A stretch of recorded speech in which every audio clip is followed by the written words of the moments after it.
Here comes the money. Here we go. Money talk. Here comes the money. Money, money, money. Dollar, dollar. Dollar, dollar. Ching, ching, bling, bling, got the chatter. You ain't talking money, then your talking don't matter. Ching, ching, bling, bling, patent pockets. We take the dollar, dollar, can a damn soul stop it.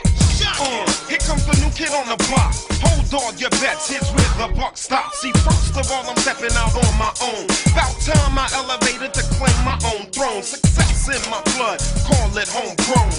Puerto Rican testosterone. Power and money got me crazy cocky. No longer need you, poppy. I know you're mad because you can't stop me. And if you wonder how this player done scooped your honey, I think she smell my cologne, it's called brand new money. Making major moves, man, ain't a damn thing funny. Pimpin' hood rats to Playboy bunnies. They see the...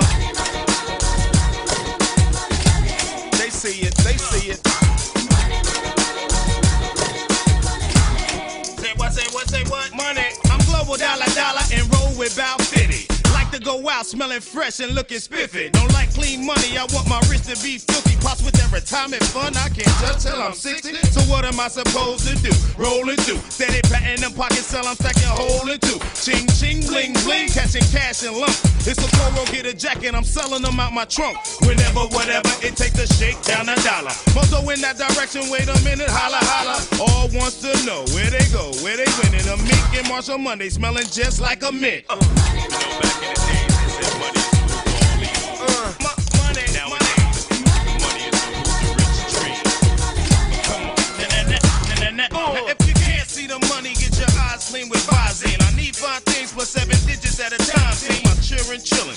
The best, never worse. See, we never get the pebbles, they got the rocks first. Bank vaults, I'm locking. Ching, ching, we're mocking. I'm rocking. My family Christmas stockings are shocking. Fine women, any weather. Naughty denim and leather. Call it trickin', whatever, son, they get better. I'm one smart cookie, the vet that smacks rookies. My stock's on top, your checks bounce while mine boogie. Wrist, I must rock it. Chicks, stop it, I knock it. Cash looks like I got a gang of fists in my pockets. Fist in my pockets. Fist in my pockets. Here comes the money. Money, money, money, money, money, money, money, money.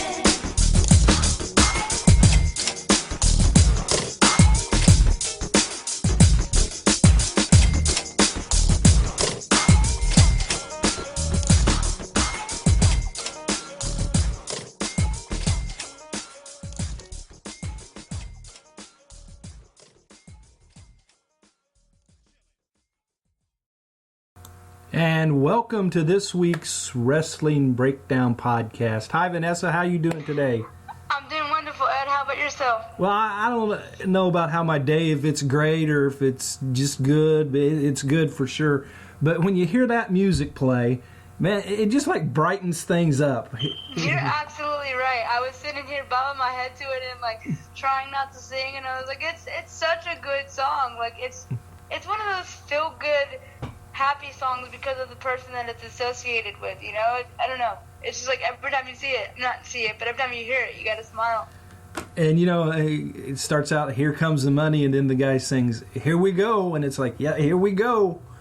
It was like we're getting things started. That's why I'm saying it's like such a good song to kick off the show too, because it brings that like, you know, positive energy, and it's like, I don't know, it sets the pace for the show, I think. And it set the pace Monday night because that's what they started with. I know, and that was so good. And it was funny because, as you know, like I get everything delayed, and Trevor was like, "You're not gonna want to miss the beginning of Raw.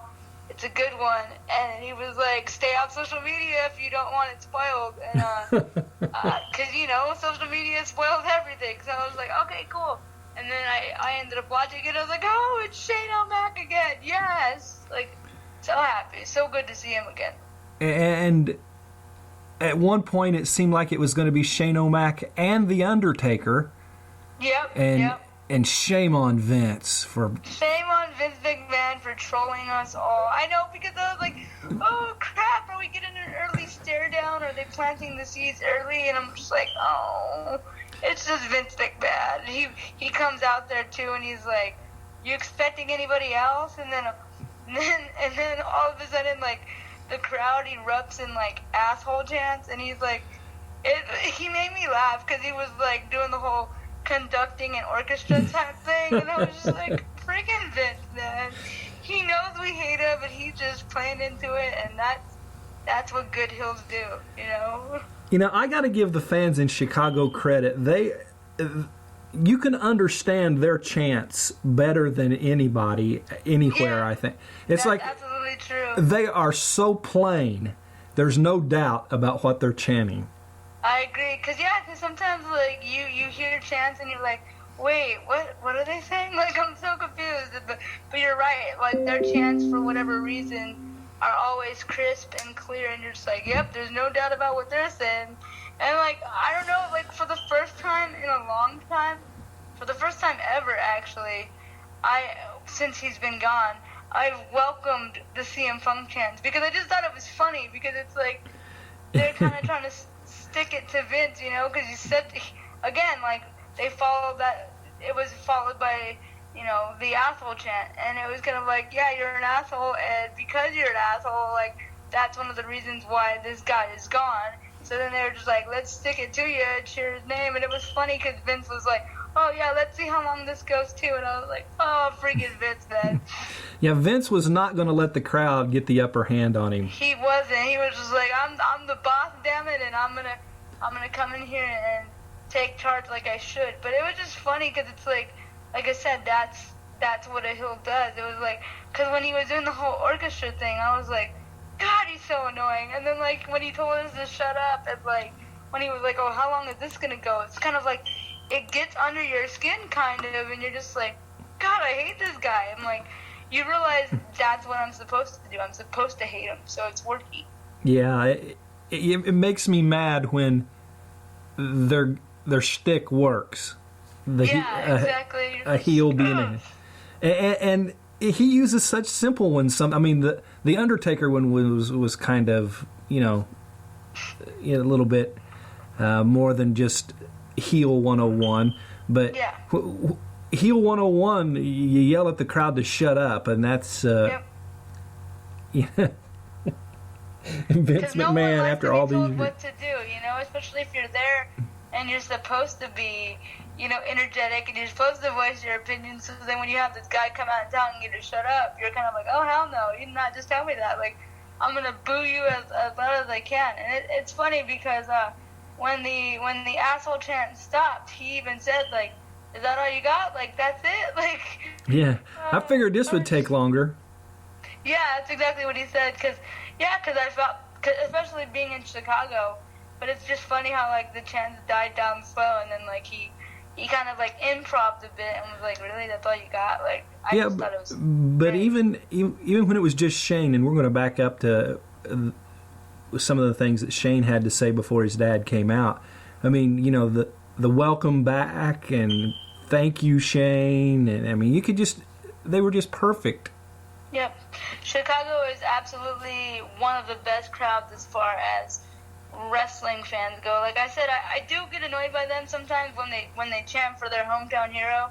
I mean, it's understandable, but for this situation, it worked. And I was like, all right, Chicago, like, I'm gonna tip my hat off to you, because it's funny because I feel like crowds in, like, Chicago and crowds in, like, Philadelphia, and there's a few other crowds, like even the UK crowd, I feel like they're some of the best, and, like, they make the show almost. Like, you know, like, it wouldn't be the same if it wasn't.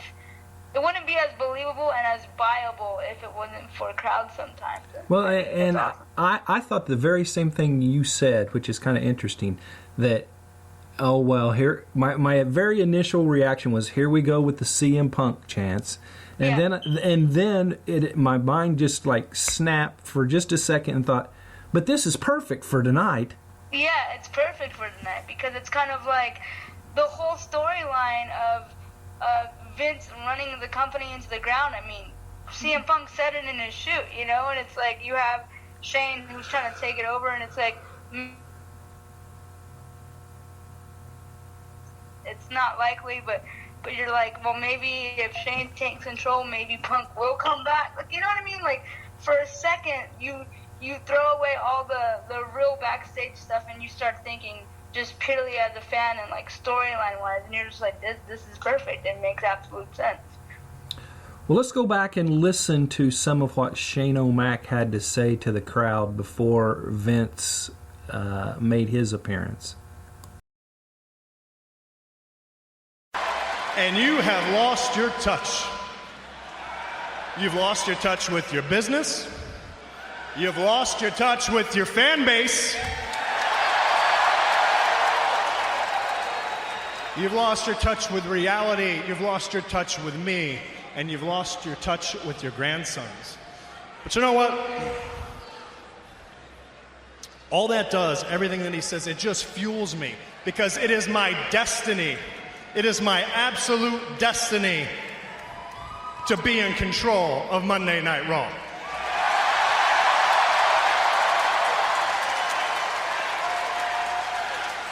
It's all gonna stop. It's all gonna stop. The chairman's tyrannical.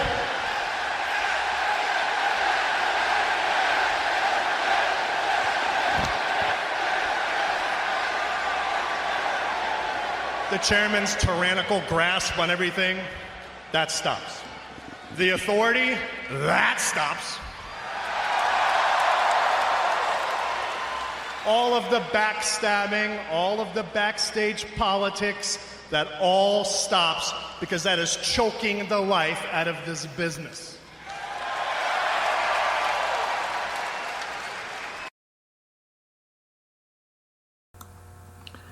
So there you have Shane O'Mac saying some of the things that were going to stop. And there were a couple of things he said. I wondered who exactly he was directing him towards.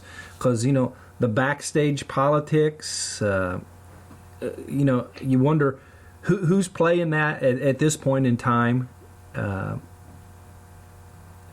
And then he mentioned backstabbing too, and I was like, is he talking about backstabbing between the family, or is there more to it? That's, you know what I mean? Like, that's exactly what I thought. I mean, where are we going with this? Is this wrestlers we're talking about, or is this him and Stephanie and Triple H? You know, where are we going? But he got in some other good throws at his dad. He called him an evil. Do you remember what the entire quote was? I know he called him an evil. Was it like evil, maniacal? An evil, maniacal, something old bastard. Oh yeah, because I remember, because he did say old bastard, because it was like, because I remember the reaction on social media after was like, oh my god, he said bastard on TV. Like, and they're like, ladies and gentlemen, Shane McMahon. And I was like, yeah, that's exactly right. So yeah, it was evil, maniacal, something, old bastard. Because there was another word after maniacal, but I can't remember what it was. Maybe it was crusty. Maybe, imagine, because he looks crusty. Jeez, man. You know, his strut, it used to look believable. But it's to the point anymore where you think he's going to fall on his face when he's strutting down. It's like, what are you doing? You're going to get hurt one of these days strutting down to the ring. It's like, stop it, old man. Don't break a hip. Like, oh, man. It would be the young person that says that. It would be. I'm sorry. It's funny because, like, during that whole, you know, when he was giving it to his dad, I was just like, Shane McMahon is literally the voice of every wrestling fan. Like, to quote CM Punk, he is the voice of the voiceless right now. Like, because I was like, those are all the things that we've been thinking, that you and I have talked about on numerous podcasts, about how Vince has lost his touch.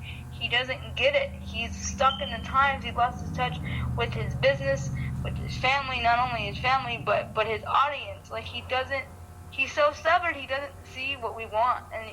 And maybe he does see it, but at this point he doesn't care because he's so stuck in his ways, and he's like, oh, this worked before, so it must work now. Like, I don't know. Well, what makes me scratch my head a little bit is that he's allowing Shane to basically shoot on him every time he's out there.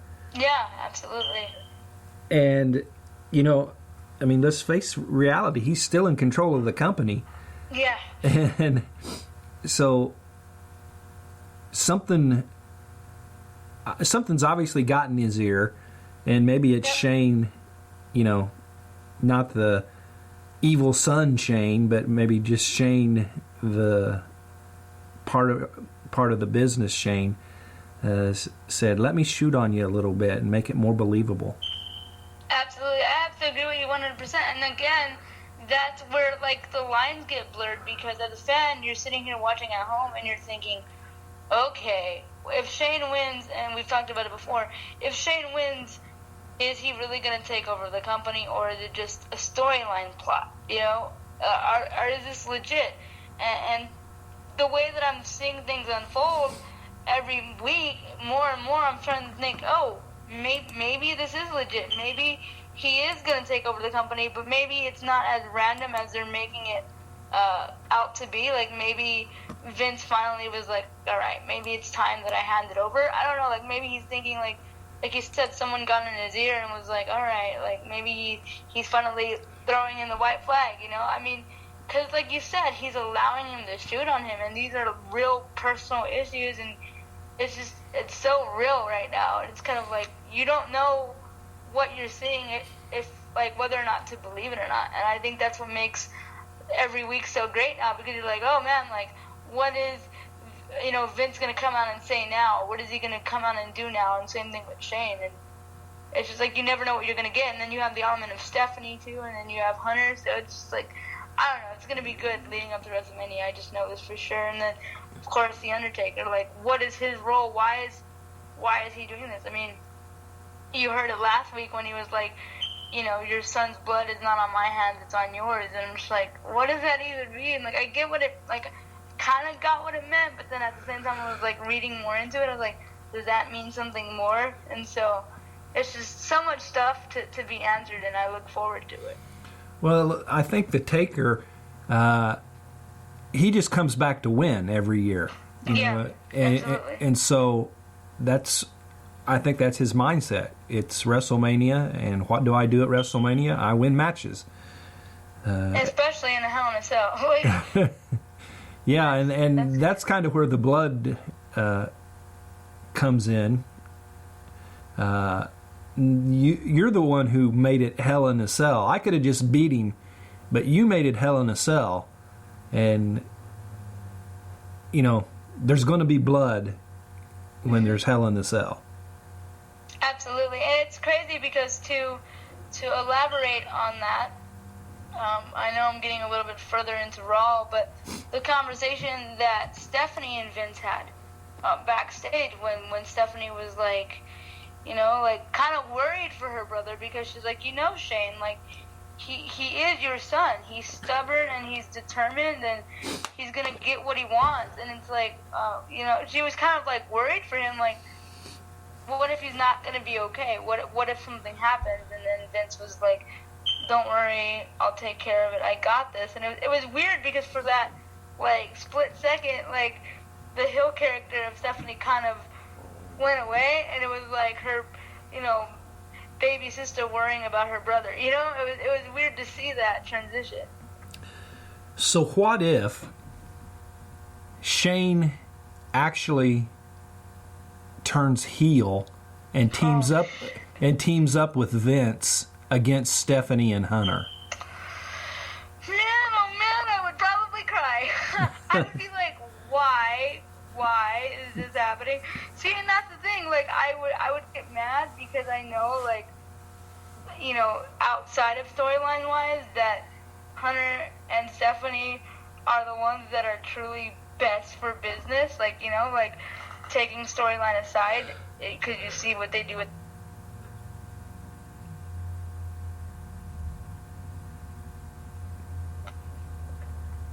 Sorry, you lost me for a second. Can you hear me? I hear you now. Okay, cool. My best friend was calling me. I'm sorry about that. That's all right. But yeah, you said. What was it? You said that What was that thing? Hunter and Stephanie are what's best for business. Oh yeah, like in real life, we know, like, that's what's best for business. So it would, like, almost break my heart to see, like, Shane team up with his dad, because it's like, no, you're on the wrong side. Like, he's bad for business. What are you doing? So, I mean, like, that would obviously make him turn heel, but at the same time, they might still be able to make him turn heel by joining the Authority, because they are the heel type, but then maybe they could have, like, this weird reversal where eventually they see that they're face and that they're actually trying to outrun their dad. Like, to me, it would be better, because it's like, I mean, Shane and Stephanie teamed up before with the whole ECW and WCW thing, so it would be cool to relive that. But at the same time, yeah, if he turns heel, I'm just gonna. Well, and that's another good angle that it could go. That Stephanie and Hunter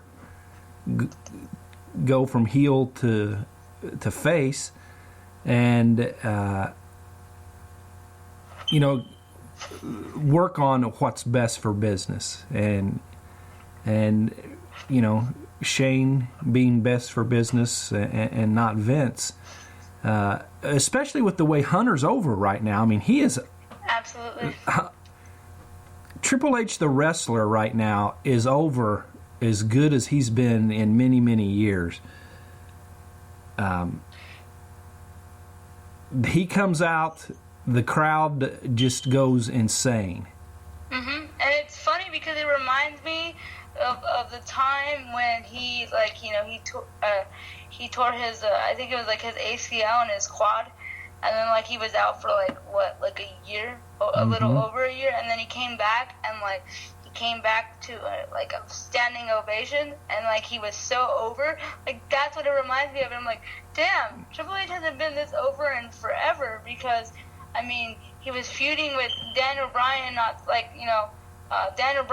too long ago, and then he feuded with CM Punk, and then he feuded with The Undertaker, and then he feuded with Lesnar. I mean, like, not in that order, but my point is he's been feuding with guys that the crowd loves. Sting.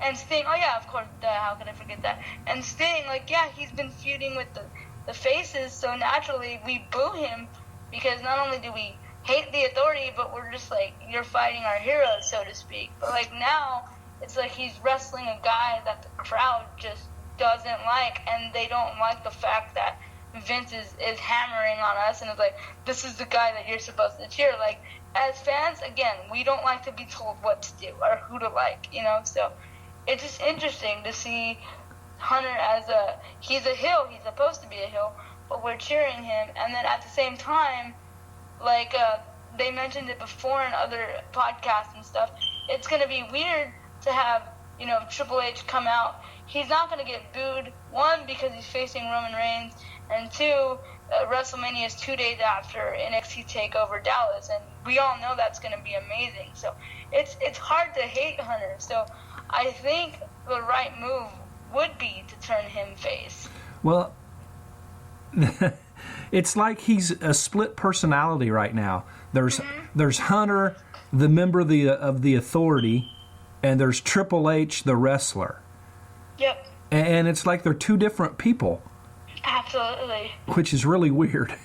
It's super weird, because it's like, it's funny, because I remember when I was like, I think I was like 10, or maybe, like 10 or 9, and I had a Triple H t-shirt, and I mean, I would wear it all the time. It was like one of my favorite shirts, and it was cool because like it had him on it, but then like it had his little, his little logo, and like it glue in the dark because it was green. I don't know, it's awesome.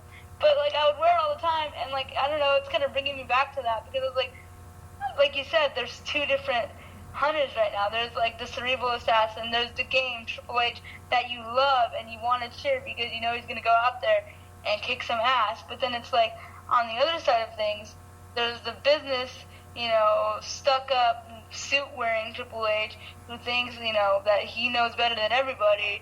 And it's like, it's the kind of guy that's like, you're such a pompous jerk, I just want to punch you in the face. Like, I hate you right now.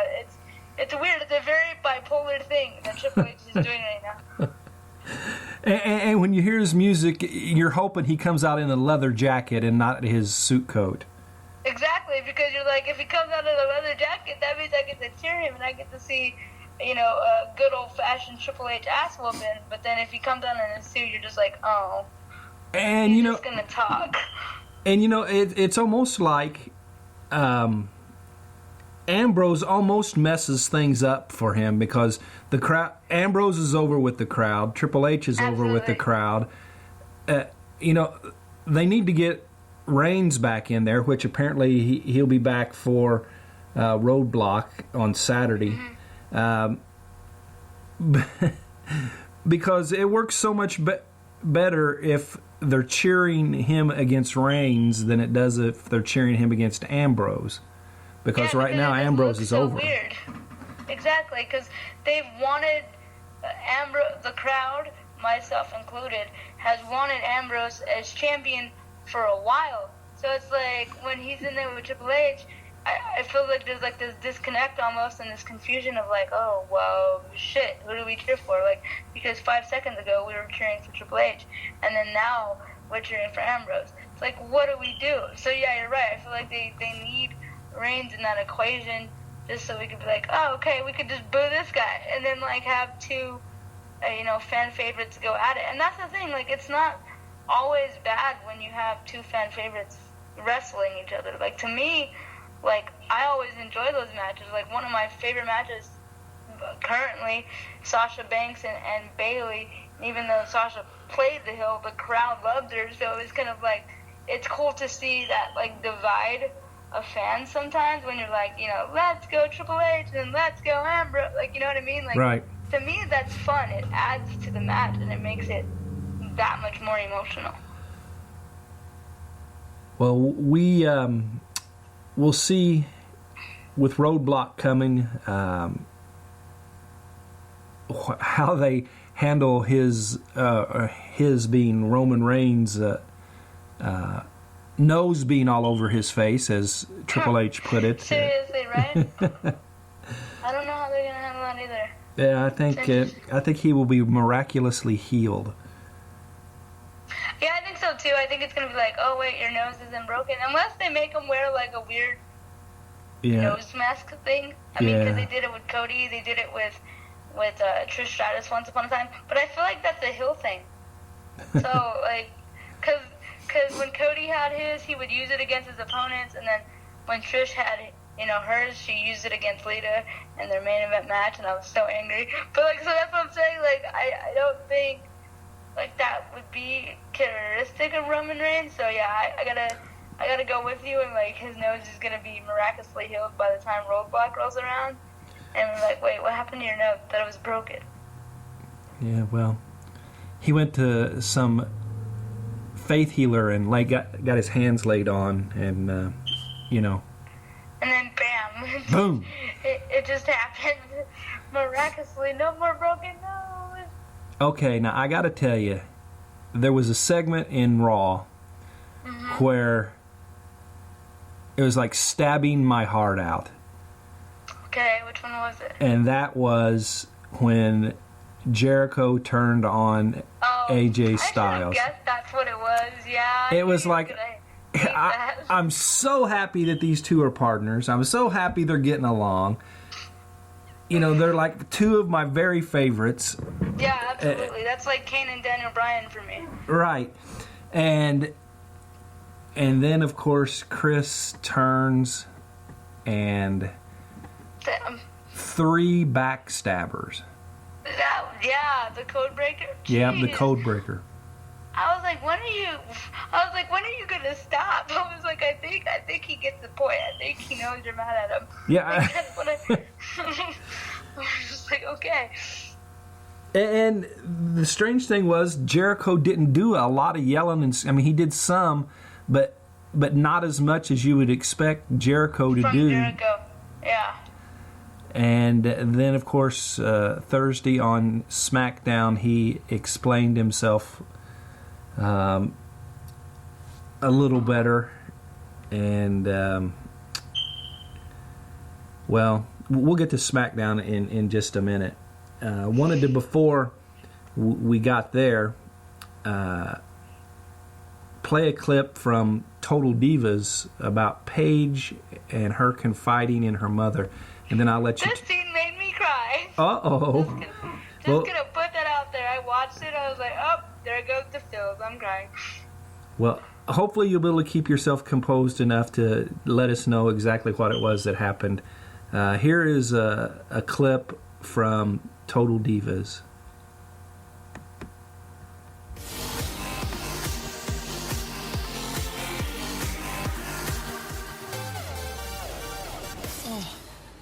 So I've calmed down after yesterday anyway. I can't stop the fact that I'm your mum. I know. And that I've got this ultimate need to protect you. And you haven't got the same life as a normal 23-year-old. When I was growing up, so much bad stuff happened to me. And at 43 years old, as much as I don't want to think I've got any hang-ups about it, I've got hang-ups. And I'm just so scared of you burning yourself out. I just want to make sure you're grounded and that you never end up with anything that I went through. And I've protected you to this point and not let anything bad happen to you. And now you're your own woman. It would kill me if anything happened to you and I couldn't be there. It's really getting to me right now seeing my mum cry like this. It completely breaks my heart, so it just makes me feel like I should definitely come clean. Seriously, I am not there, I promise you. But like, you know, what I'm saying is, me and Kevin are having relationship issues. I'm sorry I wasn't very honest with you. You know, I just don't want to upset you anymore. Darling, you make me proud every day. I never want you to stop being the mom who cares about me. That's not what I'm saying at all. Like, I'm happy that you're so worried about me, and I never want you to stop doing that. Whatever happens, my mom's gonna accept me for whatever I do, so I don't know why I was worrying so much. It was stupid of me for keeping it from her. You just make me so proud.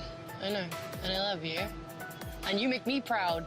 You're still coming over and kicking butt in America and traveling the friggin' world. And if I can be even half the woman you are in 20 years' time, then I think that I did myself a freaking justice. You're killing me. I love you so much too. At least she knows now. I love you. I love you too. All right, take it away, Melissa. Yeah, butchered my name. Oh no. I'm kidding. It's fine. That happens a lot, actually. Not just with you, so it's okay. You know, well, first of all, I just want to say for those of you who watched Total Divas and saw that episode and saw that clip that we just played, I just gotta first and foremost say, Paige's mom, Soraya, looks amazing, and it's every time I see them together, I'm like, oh yeah, they're mother and daughter, but they look like they could be sisters. And I don't know, I just love their relationship, and to me, it's awesome because it's like they're both wrestlers. They've both been in the business for years, and I don't know. I just love their relationship, and it kind of, like, the reason why it got to me so much is because it reminded me of like my own mom. And the whole thing about that clip, or what led to it, is I think it was like 2 weeks ago. Paige's boyfriend, or I should say ex-boyfriend, because by the end of the show they broke up. His name is Kevin Scaff. He's actually the guitarist for a band called A Day to Remember, and that's how they met. They met through music and things like that. But I mean, it was funny because if you guys watched the but like the show in general, Paige has had a couple of boyfriends on the show, and like, I forgot what the guy's name was. I think his name was like Jordan or something. I forgot what his name was, but he was like a total jerk to her, and like when they broke up I was actually happy. But then when her and Kevin got together, I was like, oh, I like Kevin. He's a sweetheart. He seems like he's good for her. And then he asked her to marry him, pretty much. Matter of fact, he didn't even like really get to ask her. She kind of assumed that he was gonna ask her because like he was like looking at rings with her and stuff, and there was this whole episode where like her and Alicia and Rosa like went snooping in his room to find the engagement ring, and you know, she found out about it, and then I think he might have asked her, now that I think about it, and then like she had said yes, and then for a while she wasn't wearing the engagement ring because she didn't want to be engaged, and then it finally came out that way. Like, she finally blew up on him and was like, oh, look, I don't want to get engaged, Kevin. And then Kevin was kind of like, wait, what? You don't want to marry me? Like, and it put like this weird like strain on their relationship because they tried to work it out. They were still living together at this point. They weren't talking. Like, she was in Orlando with Alicia Fox, and then he was at home in their house, and so they weren't talking. And then even on this week's episode, there was like this weird grocery shopping scene, and like you could just tell that they weren't happy, and they were just trying to make it work for the sake of the mom coming into town. And I don't know, it was really sad. And like I said, by the end of the episode, they broke up, and I just feel really bad for Paige because it's kind of like, you deserve a guy who's gonna love you, and like you had one, and I think she has, like, I'm not trying to make judgment or whatever, but I feel like she may have like some deeply rooted issues of some sort of why she won't get in a relationship. I mean, we've seen that on the show too, where she's talked about it a bit, how her heart's been broken multiple times, and I don't know, it kind of sucked for me because it's like her mom loved Kevin, and it's kind of like, oh well, now her and Kevin aren't together anymore, and just that whole scene where they're talking about it, and you know, the reason why, you know, Soraya, her mom, automatically thought like there must be something wrong, and I don't want you to go down that dark path, is because they stated before, like every time, you know, Paige was dealing with something, she would come to her mom about it, and this time she didn't, so she had that genuine concern. But the only reason why Paige didn't come to her was because she knew how much her mom loved Kevin. So it was like a sad but sweet scene to just see that like emotional connection between mother and daughter. And it was funny because throughout the whole episode, Paige just kept on saying like, no, I'm fine, like everything's okay, and like her mom was calling her out on her bullshit and was like, you're not okay. And it just shows like mothers have that instinct of like, I know when my child is hurting, I know when they're dealing with something. And so you got your cry on Total Divas moment. Yeah, that's exactly what it was, because I mean, I watch the show every week. It's one of my favorite shows, admittedly. I remember when it first came out, I was kind of like iffy about it. I mean, I was happy that the Divas were going to get a show, but I just didn't know like what the premise of the show is going to be. So, you know, at first I was like, okay, what is all this about? But then, like, it's literally, I love the show, and yeah, I mean, there's been a lot of emotional moments on the show, but this one actually like made me like shed tears. I was like, okay, I'm crying. Well, we sometimes make stars, whether it be wrestling or UFC or musicians, you know, pop music, whatever, bigger than life. And we have to remember that they're humans just like we are, have same kind of problems that we have, and sometimes their problems are even magnified because they're all out in the public and things like that. And it makes you feel, I mean, it makes me think that exact way of looking at things is what Miley Cyrus did to Jodie Sweetin here this week, and why someone would want to hurt somebody that way for no purpose just doesn't make sense. But the point being is when she went through her hard time, it was all in public, and everybody knows. So sometimes they have it more difficult, you know. If Amy and I have an argument, it's not going to be on TMZ later tonight. Yeah, exactly. So let's look at the other surprise. Shane O'Mac was there. That was the first surprise, even though it wasn't really. But shortly afterwards, I'm sure you had a mark out moment? A mark out moment, because... Definitely had one of those. Tell us why. Because Sami Zayn is on the main roster! Yay! That is why.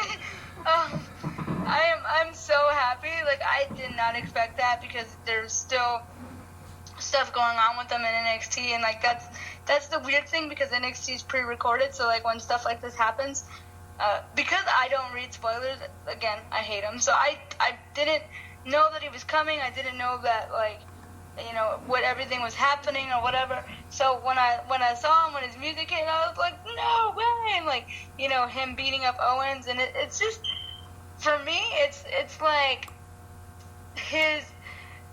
not his, but like the feud between him and Kevin being like reopened, so to speak, is genius in itself, and I gotta believe that was a Triple H move. There's no way that Vince was behind that. Like, just no way. And like the crowd, man, the crowd went insane. I was going insane at home. I was like, oh my goodness, Kevin Owens versus Sami Zayn. Yes, please, make it happen. And like the fact that it's probably it is gonna most likely lead into WrestleMania, and the fact that we're gonna have like that ROH nostalgia feel in WrestleMania is awesome, because, you know, in storylines you always see like Triple H and Stephanie and even Vince like make fun of the indie guys, but it's like Kevin and Sami, they're both indie guys, and they're both so over with the crowd that they're so beloved, and they're two of the best in-ring competitors right now in this day and age. And the fact that they're getting a platform like leading up to WrestleMania for this feud is absolutely gold. It's genius, it's brilliant, and I'm so stoked about it. And leading into SmackDown, it started off with Miz TV and Sami Zayn and Kevin Owens are on MTV. Miz TV. I mean, I'm sure. But you were kind of right. Abbreviation still the same thing. Yeah, I'm That's sure. just weird. I'm sure the Miz would say he was better than MTV. So. Yeah, I mean, he was on MTV once upon a time anyway with the Real World. So Yeah. knowing his cocky attitude, he'd be like, I am MTV. Well, he brought Zayn out first, and of course he got a huge pop. Miz, of course, is Miz and disrespects him, and out comes Owens, and then Neville comes out and interrupts Owens. They get into it, and the Miz attacks Sami, and that led to a tag team match. Sami Zayn and Neville, who defeated the Miz and Kevin Owens. So and awesome. Kevin Owens did his walk out of a match routine. Abandon his partner. Abandon his partner. Be And like, bye. I don't, because he has that attitude of, I don't have time for this crap. I have better things to attend to. And Sami Zayn pinned the Miz, and they got the win. Now, there's an interesting development been happening in the women's division. Oh, boy. And that would be Lana. Yes. And so happy. it Brie Bella. Oh, my God, why? she we've been hearing for a long time that, you know, she's working on her in-ring things, and then she had the injury setback, but she came out on Raw and give Brie a Bella Buster, and I mean, and it looked good too. That is so, to me, that is so funny. And then, like, I don't remember if they showed it on Raw, because again, like, sometimes during Raw I have to go eat and other things happen between Raw, but I saw it on my Snapchat of, like, there was the interview with Lana, and Lana was like, told Brie, you told me to watch and learn, and that's exactly what I did. And I was just like, oh shit, like, she's coming for you, Brie. Well, and on SmackDown, Brie was again slated to take on Summer Rae. She defeated her by submission. Lana was doing commentary, and after the match, she attacked Brie once again, hitting her with another Bella Buster. Oh man, this makes me so happy. Like you said, like, we've been waiting for an in-ring debut from Lana for the longest. I just almost called her by her real name. That was awkward. But we've been hearing about it, and I thought that it would happen sooner because of the feud that she had with Summer when Summer was being with Rusev and things like that. But then I know like she messed up her wrist during training, and it kind of was set back. But it's like I've said it time and time again, like I've seen her training videos. I know she's serious about it. I don't know how great of a wrestler she is, but the fact that I've seen her train and the fact that I've seen her, want to get in the ring and show that desire is enough for me.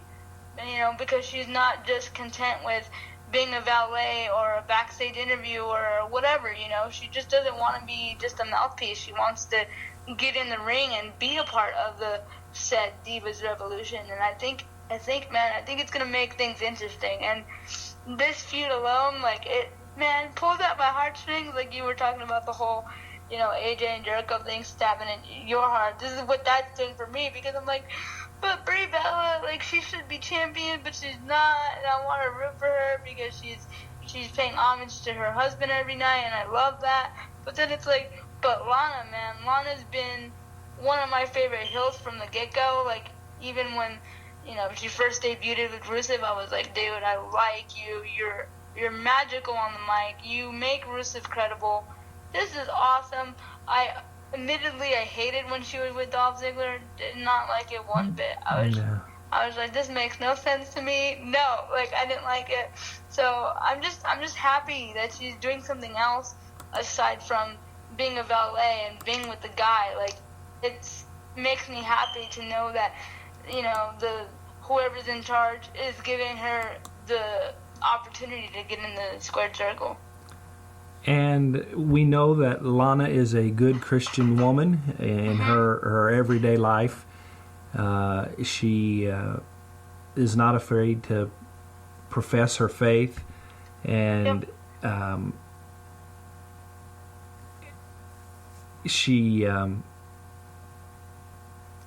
I'm kind of anxious to see where this goes. Me too. Will they put her in, maybe it's too early for a title picture, obviously, but, because of what else is going on with the title, which is also a great thing. But, I'm excited to see where it goes. How long can they keep the feud going? When she's done, if she goes over with the Brie Bella feud, or if Brie goes over, what's next for her? Will she move on to another diva, perhaps, Summer Rae, or maybe even, Natalia, since they're not really doing anything with those two, or maybe even Naomi or Tamina, because they're kind of getting lost in the shuffle too. What does it mean? And to me, that's a great thing, because it shows that somebody back there has faith in not only Lana, but probably the rest of the Divas division too, because they're giving, the women, that they wouldn't necessarily give a shot to or a spot at the limelight to. They're like, hey, you know what? Let's put you out there and let's see what happens. It's kind of like they're experimenting right now. And it is, and it's not been a bad thing with the experiment, because you mentioned that Tamina and her partner have been kind of getting lost in the shuffle, but they've been getting quite a bit of airtime. Yeah, they have been. Because they've been dealing with Sasha Banks and then the whole Becky Lynch thing. Everyone's getting a shot right now, and it's a beautiful thing. I'm like, finally, thank you. So whoever's doing it back there, whether it's Hunter, whether it's Stephanie, whether it's somebody else, maybe it's Vince, doubt it, but you never know. I'm excited, because it's it opens the doors, and I think kind of in a weird way, I think as weird as it sounds, but I think Nikki Bella getting injured kind of helped that. Maybe it was the catalyst needed, because she was the longest reigning Divas champion, and she was that top heel that you just hated her, and now the role of the reverse, and now that's Charlotte, and now Sasha's the most over diva, and now Lana, who's been over for the longest time, is getting her crack at things, and you have Brie Bella, who is over because of, obviously because of Daniel Bryan and, her character in her own right. So it's just, you have so many different elements to the Divas division right now, and it could go so many different ways, and I'm like you, I'm super excited to see what happens. I mean, what if this Lana and Brie feud goes on for a while, and then eventually when Nikki's ready to return, she comes back and is the one to, like, dethrone Lana in some sense or something. Like, it'll be cool. Well, to me, it gives the division much more legitimacy because everything in the men's division doesn't revolve around the World Heavyweight Championship. Yeah, exactly. And the women's division doesn't need to have every single thing revolve around, unfortunately I have to use the word, Divas title. There's that ugly word. You know, there's other things that can go on. You don't just have to have the match that's building up to the title match. And so, you know, we've been getting at least one extra match with Brie and Summer the last couple of times. Yep. And then now Lana's in it.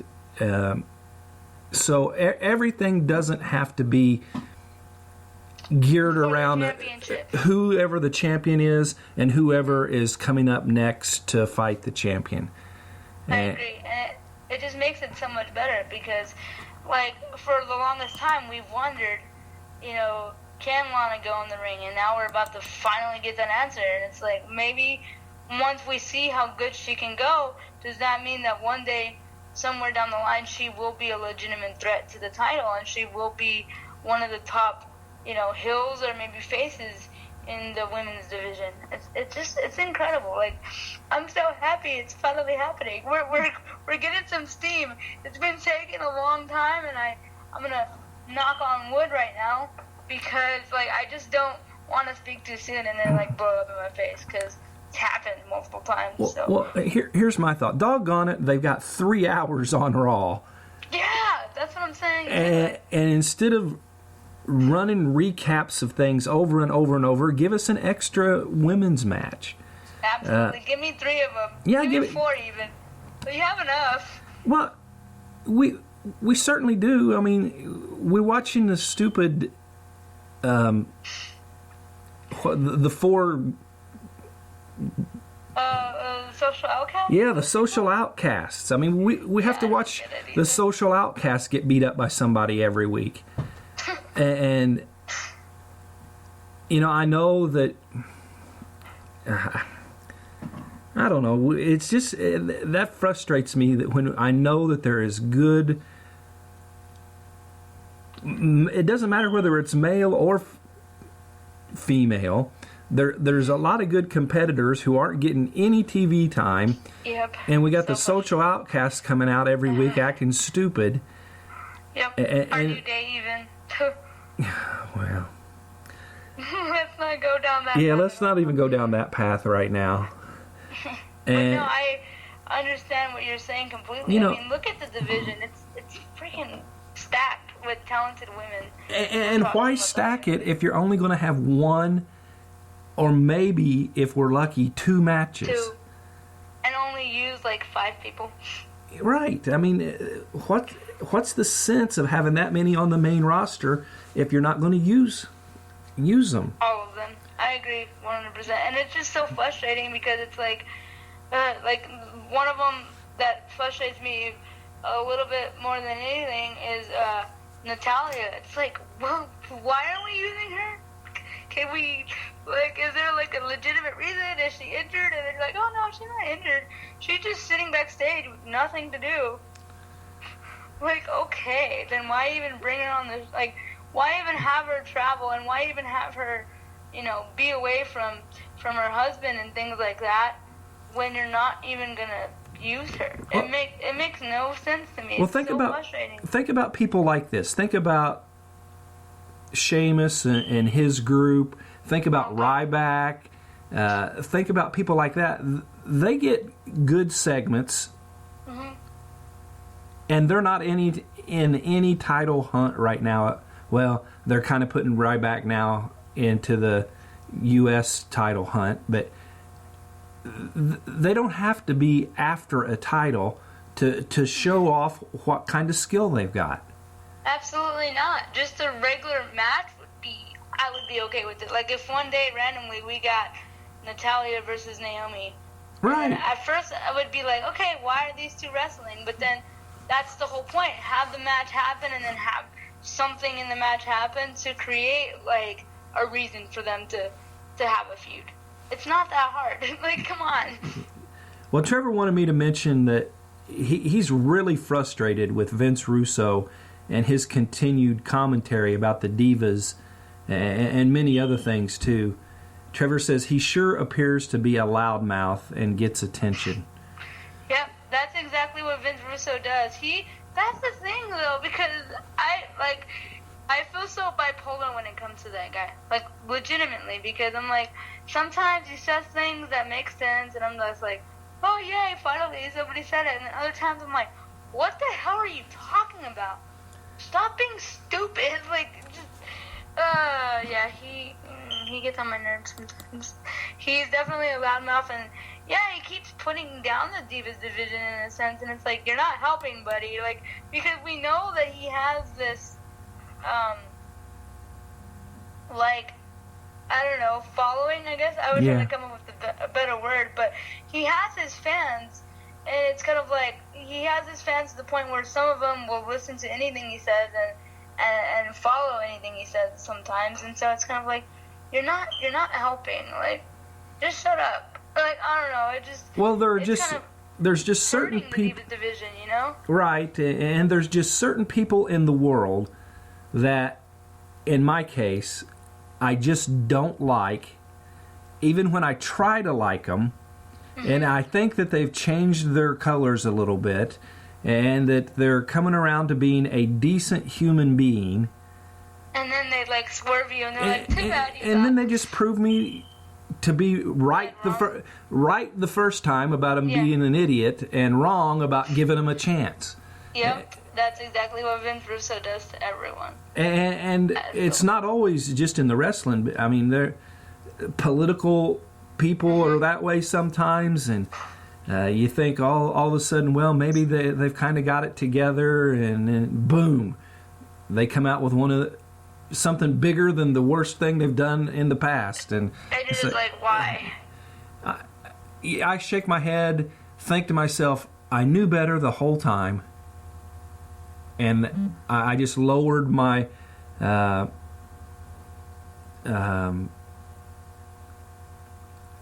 standards and should have just kept them up. And Trevor says Wrestling Inc. has hired him for podcasts now.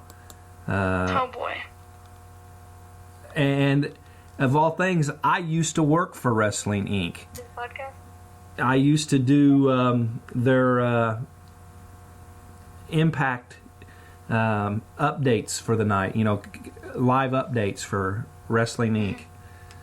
And so I have great respect for that website. Not sure I have great respect for them hiring Vince Russo. And yeah, see, and like, again, like, that's the thing, like, I feel like he almost changes his mind to, like, what the popular thing is, almost sometimes, because granted, these are two different companies, but he was, like, praising Lucha Underground for, what they do with the women, and, like, he talked to Katrina and was talking about how incredible things were, and that was the time where I was like, all right, Vince, with you, I'm signing with you. And then he said those comments about Kevin Owens, and then I went from that to like, oh God, you're making me mad again.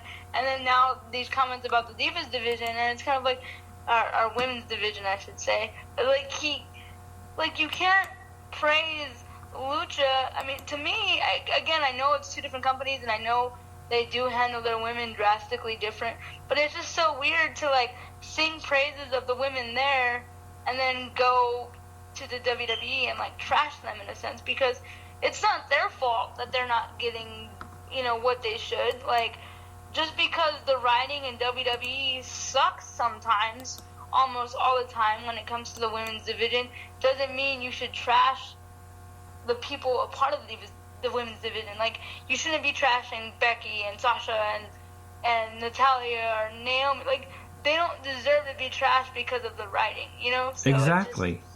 It's frustrating.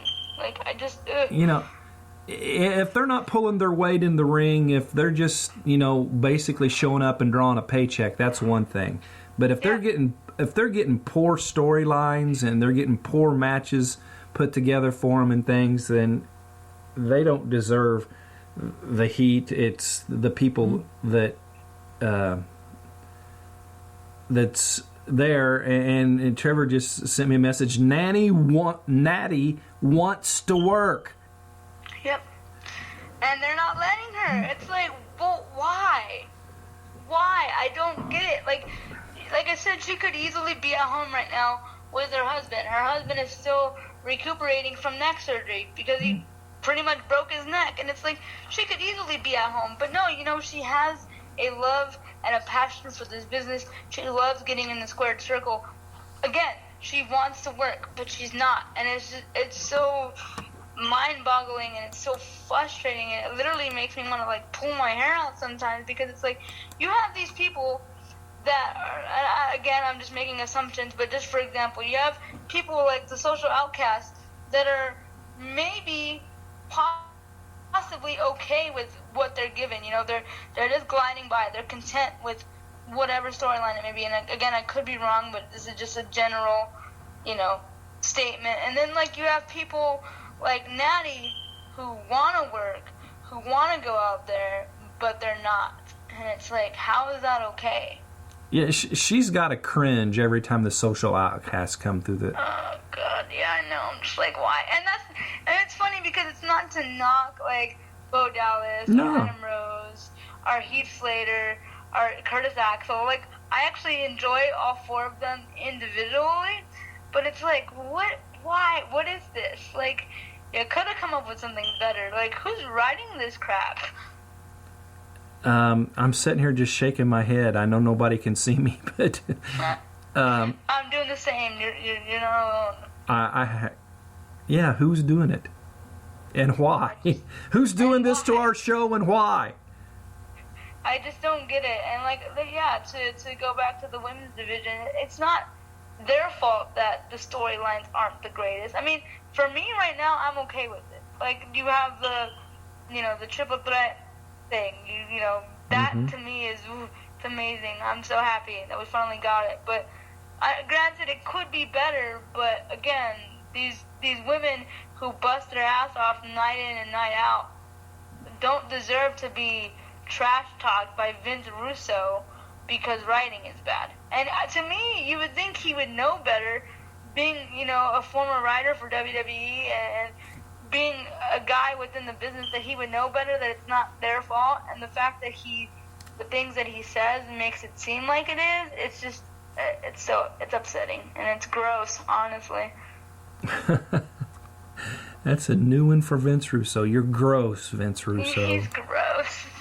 It's a new one. He probably doesn't care what I have to say, but it's true. It's just so frustrating. Well, let's finish up SmackDown. Jericho came out and cut his a great heel promo. He lights on fire a Y2AJ t-shirt and lets it burn in the trash can. That's so cool. Says that the Y2AJ is officially over. Of course, he got good heat. AJ came out and interrupted him, but the Ascension attacked him from out of nowhere. Jericho retreats to the ramp, and AJ clears the ring of the Ascension and stares Jericho down. So I'm not sure where they pulled the Ascension from on that one. But they're there. But they were there. And it's so weird. Oh. See, and that's the thing, like, when stuff like that happens, I have two things go through my head. I'm like, okay, does this mean that we're finally going to get the Ascension TV time? That's the first thing. And then I revert back to, oh, no, they're probably just using them for laggies. You know what I mean? Like, well, that's what they did, because AJ ends up beating him down. And, yep. And it's like, what happened to Connor and Victor being the most dominating tag team for a whole, like, over a year in NXT, and then they did, I mean, of course AJ Styles is amazing, but it's like, they could have at least given him, like, a hard time. Like, you know what I mean? Like, they just so easily, like, fell to him almost. And it was just like, oh, come on, why? Like, again, bad writing. But it's not the Ascension's fault. King Barrett and Sheamus defeated Sin Cara and Kalisto when Barrett hit Sin Cara with a bullhammer. Ryback cut a backstage promo on Kalisto, so we've got the Kalisto-Ryback feud continuing to add fuel to that fire. And then in the main event, it was the Wyatt family versus Dean Ambrose, Dolph Ziggler, and the Usos. That's a good main event. And that is a good main event. And surprisingly, the babyfaces got the win. That is so cool. Send the crowd home happy. But no, it's funny because usually you would think like with Roadblock being today, like you would think like okay, the Hills would probably go over since they're like more predominantly on the card. But yeah, I mean at the same time it makes sense because Ambrose has his title match and I don't know. Yeah, it was weird to see the faces go over, but I'm not complaining. I liked it, and it was a great match too. A lot of different elements in it, but it was good. Speaking of Roadblock, we've got at least a partial card for tonight. Of course, we've got Triple H and Ambrose, and I think that may be a show-stealing match right there. I absolutely agree 100%. I definitely think that's going to be match of the night. I don't know that I've ever said this before, but I feel bad for Bray Wyatt because he's got to carry Brock Lesnar. Oh, I know. Gross. Can Bray Wyatt just win? Can I just say that already? Can that happen? Can he slay the beast, please? He's more than capable. That's another thing, and I don't want to go too much on a tangent, but it's just so frustrating to see what they're doing with Bray Wyatt. There are just so many other things that they could do with him, and it's funny because I saw a meme online because there was that moment where Bray Wyatt and Triple H had the stare down on Raw. Yeah. And then the meme was like, "This is what we want," and then underneath it, "But this is what we're getting," and it was Reigns and Triple H. I'm just like, you see, like, why? I don't. It's frustrating. Well, Reigns will be back to face Sheamus. I wonder what happens when he gets a bro kick to the nose. Yeah, does it break all over again? Does it blood start squirting out of the... like, is that what happens? Is it going to be a blood fountain coming from the nose of Roman Reigns? That would be cool. Even if it's, like, just splatter, too. Like, you see it splatter when, like, Sheamus kicks him. That would be great. And I think this is cool. The NXT Tag Team Championship is on the line. I think that's cool too. The Revival versus Colin Cassidy and Enzo Amore. I think that's honestly, aside from the main event, I think that's, at least right now, because we only have a partial card, I think that's the match I'm most excited for, just because the Revival is a great tag team. Colin Cassidy and Enzo Amore, they're a phenomenal tag team. They're so over. And, again, I don't really know where they're going with that storyline because I don't read any spoilers. So, I mean, and then we've seen,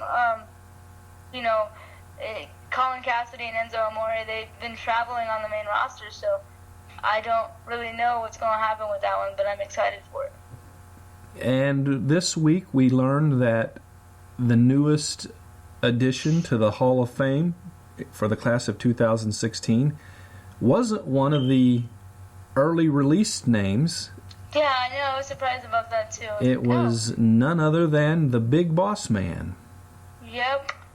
I love that guy, by the way. So I'm really glad to see him being inducted into the Hall of Fame because I just thought his aesthetic was cool growing up as a kid. Like, because that's like the first thing that you're drawn to when you're younger. Like, you see them come out and you're like, oh, that's really cool. And, like, that's what I thought about him because he has, like, his cop uniform and, I don't know. What do you call those things? Are they called batons? What do you call those? Well, they're called batons or most people call them nightsticks. Nightsticks. There you go. That thing. Like, when he came out with that and, like, would beat people up with it. I'm just like, this is the coolest thing I've seen.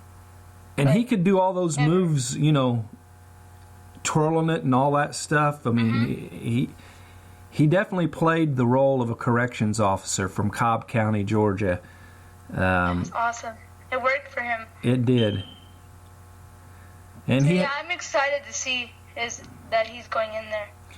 And it worked for him as a heel and a baby face. He spent most of his time as a heel, but he had a few runs as baby face, and he did those well too. Yeah, it was like good cop, bad cop. Like, it worked either way, because when he was a face, it was like, let me go, you know, serve justice and, you know, bring the bad guys in, kind of, you know. And then, like, when he was a heel, it was like, oh, I'm a crooked cop and I'm corrupted and I'm everything that's wrong with the system type thing. So it worked. And, oh, man, like, one of them, it's so bad to bring this up, but one of the moments that I remember most with him was that controversial moment when he was, like, hanging from the cage thingy, bobber. Like, I know that was, like, a controversial moment within his career, but you remember it for that reason. You know, it's like, oh, shit, that actually happened, and it was kind of like a suicide mock type thing, and it was kind of like, dude, they did stuff like that back then. Like, when you think about it, you're like, oh, whoa, okay. Well, we are going to move to the segment that I'm sure you've been waiting for all day. Yeah, I guess. And I know what we're going with this one. And that would be, well, there was actually two major things happened. Major stalkers, yeah. In super major. UFC, let me see if I can get it, 196. Am I right? Yep. Oh, man. That's the number. I don't know nothing about, I know little to nothing about UFC, but I finally got a number right.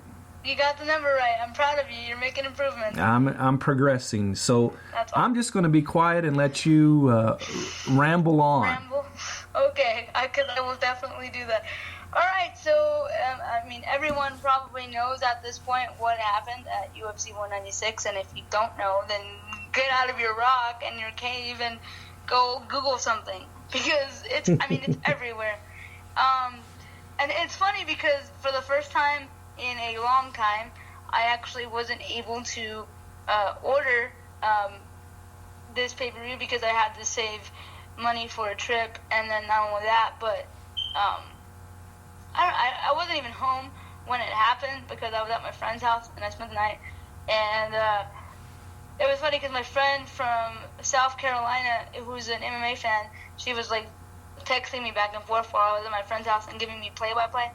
And the only two fights that I essentially cared about were obviously the Holly Holm versus Misha Tate fight and then the McGregor versus Diaz fight. So I was like, oh, just text me when those are on. And I remember one of the first texts that she sent me, she was like, Misha looks like she's about to throw up. And I was like, oh, great. She's going into this nervous. That's never good. It's probably going to end quickly. And before I get into, like, results and everything, I just want to say that going into this fight as a fan, I was torn because it was, first of all, it was weird for me to see anybody other than Ronda Rousey defending a title. And I know that sounds weird, but you guys got to remember, I just started watching this sport almost 3 years ago now. It'll be 3 years this year. So I'm super new to it, you know. So like, and you know, I'm still progressively learning about the history and things like that. So for me, it was weird to be like, wow, there's actually a pay-per-view where there's a, you know, a women fight and Ronda's not a part of the equation. So it was weird for me. And then not only that, but like, I didn't know who to root for because on one hand, you have Holly Holm, who defeated one of my all-time favorite fighters, Ronda Rousey. And then you have Misha Tate, who is Ronda Rousey's biggest rivalry. So for lack of a better word, I appreciate and respect both of them as fighters. But as a fan, I was like, how could I root for either of them? So going into it, I was like, whoever wins is whoever wins. And one part of me, was my general thinking, and people might get mad at me for saying this, but this is what I thought. Part of me wanted Holly Holm to win because I was like, if Holly Holm wins, she gets Ronda Rousey, and I want Ronda Rousey to beat the person who beat her. You know, I want her to avenge that loss in a sense. And then the other part of me was like, Ronda Rousey versus Miesha Tate 3 sounds like an incredible selling point. And then also part of me was like, either it can go one of two ways. It could be, it's an easy win for Ronda because Ronda's beat her twice already, or it's going to be interesting to see the roles reversed because Miesha would be champion as opposed to Ronda being champion. And we all know that Miesha has improved a great deal since her last encounter with Ronda Rousey at UFC 168. And so either way, it would have been good. But obviously, you guys probably already know this, Miesha Tate won. She won, and I think it was like the last 2 minutes of round 5. She got a rear naked choke on Holly Holm. And Holly Holm, I want to point out, and this is incredible, props goes to where it is deserved, because Holly Holm didn't even tap out. She passed out. She didn't tap. She passed out. Miesha put her to sleep, which is crazy. And the fight in itself was incredible. It could have honestly went either way at any point. I think Holly won round 1 personally, and then Miesha went back and won round 2. Actually, no. Round 1 was kind of like a stalemate. It could have went either way. Round 2 was definitely all Miesha. Round 3, people say they gave it to Holly, and maybe I agree. And then round 4, Holly kind of had the advantage, but it could have went either way too, in my opinion. And then, round 5 is was when the chokeout happened, and I mean, I was shocked because I was like, shit, Holly Holm has her first title defense and she loses it, and I kind of, that's where the fan in me came out just a tiny bit, because I jokingly said on my Facebook, and this caused an entire uproar on my social media, because I was like, oh, Holly Holm's a one-hit wonder, sorry not sorry. And when I said that, when I said that, I was genuinely trying to be funny. See, you laughed, right? It was funny. I did. But people took it as me, like, disrespecting Holly. Like, how could you say she's a one-hit wonder when she was undefeated, and she's a 10-time world boxing champion? She's far from a one-hit wonder. And I was like, no, guys, that's not what I meant. Like, when I wrote it, I meant literally she is a one-hit wonder because it took one shot to disorient Ronda Rousey, and then maybe it's a one-hit / one-kick wonder. That's maybe what I should have said, because that was my idea when I wrote it. And at the same time, I was also, and I know it's probably, it was also like, sorry, my roommate's being funny, he distracted me. Part of me was also like all this time when Ronda Rousey lost, everyone was saying the same exact thing about Ronda. Everyone was saying, oh yeah, she never had any true opponents, and she just got lucky with all her other fights, and blah, blah, blah, she's a one-hit wonder, what about her now? So I was kind of like stooping to their level and being like, oh, now Holly Holm's the one-hit wonder.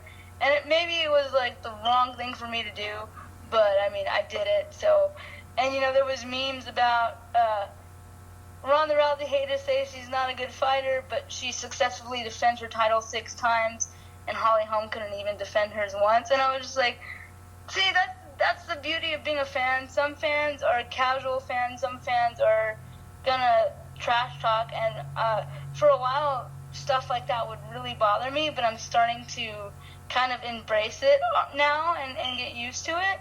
But with that being said, like, there's no disrespect to Holly Holm. Again, she didn't even tap out. She passed out.